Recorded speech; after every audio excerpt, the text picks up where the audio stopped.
الله أكبر الله أكبر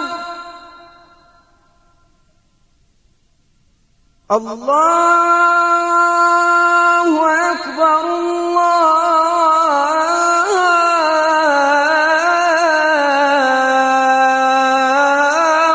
أكبر. Le prophète sallallahu alayhi wa sallam a préconisé, quand il nous demande dans ses enseignements, a préconisé des choses. Quand on est au moment de colère, comment faire face? Quand on est traversé par cette haine, comment faire face?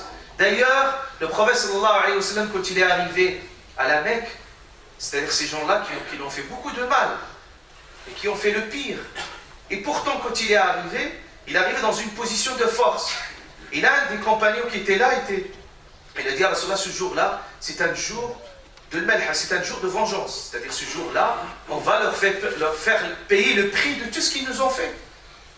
C'est-à-dire, c'est des gens qui gardaient encore dans leur mémoire ce qu'ils ont subi à la Mecque. Ils ont dit, ils vont payer le prix, tout ce qu'on a subi. Et le prophète sallallahu alayhi wa sallam lui dit, non, ce jour-là, c'est pas un jour de vengeance.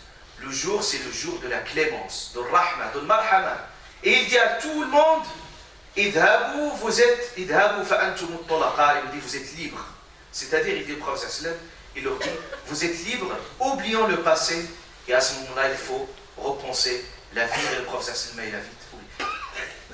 Allah subhanahu wa ta'ala nous demande, il nous dit même que l'animosité, il ne faut pas que l'animosité envers un peuple vous pousse à être injuste, ou vous pousse, dans un autre verset, à transgresser. Pourquoi? Parce qu'à un moment donné, on voit l'autre tout noir.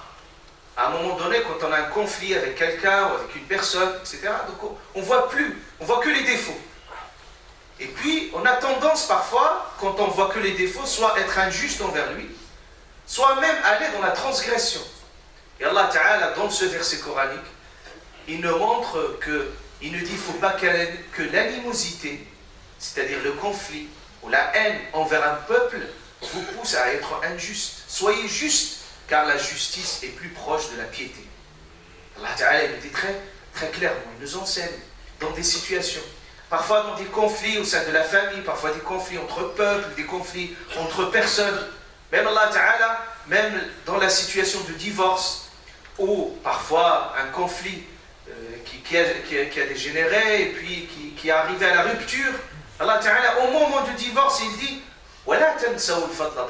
n'oubliez pas les faveurs les uns envers les autres. C'est-à-dire même si vous êtes arrivé à la rupture, mais n'oubliez pas, à un moment, il y avait des bonnes choses que vous allez partager ensemble. Ça, Allah subhanahu wa ta'ala parle que ce sentiment de haine, de jalousie, ne peut être déraciné que Yawm al-Qiyam, le jour du jugement. Allah ta'ala dit le jour du jugement, parce qu'il n'y a pas de haine, que les gens vivent dans la paix, vivent dans la courtoisie, vivent dans la sérénité, parce que finalement, il n'y a pas la haine. Et Allah subhanahu wa ta'ala dit, wa naza'na, nous avons déraciné, naza'na, ma fi sudurihim min ghil, ce qu'il y a dans leur cœur comme rancœur. Ikhwana. Et à ce moment-là, ça s'est vérifié la fraternité. Il y a la fraternité, pourquoi? Parce qu'il n'y avait pas cette. Donc tout cela pour nous dire comment l'islam nous enseigne.